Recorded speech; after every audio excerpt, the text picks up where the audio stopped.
अस्सलाम वालेकुम दोस्तों, मैं हाँ तुहाडा वीर जैन ते अज आपां बैग लैन आए हैं। माशाल्लाह बैग देखो, क्या ही बात है, ज़बरदस्त।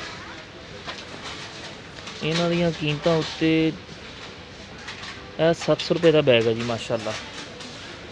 ते जे बाज़ारों लैन चल जाओ तो ये बहुत महंगे। 1099 रुपये का बैग है, मतलब 1100 रुपये का। तुसीं भी आओ माशाल्लाह, बैग देखो। किसी ने टूर ते जाना होवे ਉਹਦੇ वास्ते बैग आ माशाल्लाह। तो ਜਿਹੜੇ मेरे दोस्त मेरे चैनल ते नवे हैं, मेरे चैनल ਨੂੰ सबसक्राइब करन ते मेरी वीडियो ਨੂੰ लाइक करन ते शेयर करन।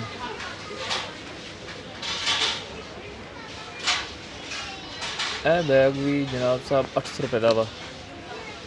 इम्तियाज बहुत सस्ता तो चीज़ां भी फर्स्ट क्लास ज़बरदस्त। मैं खुद अज इम्तियाज से आया हुआ,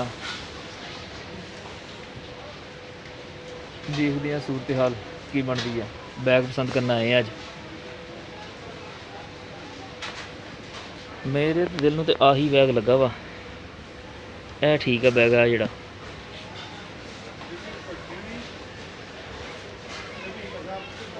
यह जोड़ा बैग है ना, यह ठीक है माशाल्लाह, सोहना बैग आ। इस करके कहांगा कि तुसीं भी लाओ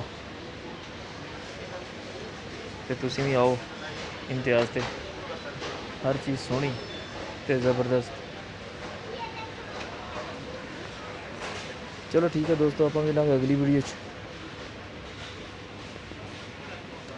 तुसीं बैग इंजॉय करो, देखो अगर तुहानूं कोई पसंद आ जांदा माशाल्लाह।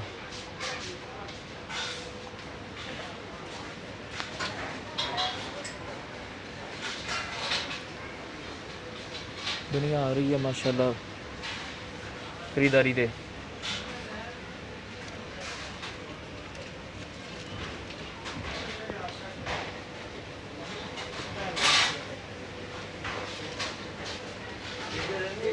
चलो ठीक हो दोस्तों, ओके जी, अल्लाह हाफिज़, फी मान अल्लाह।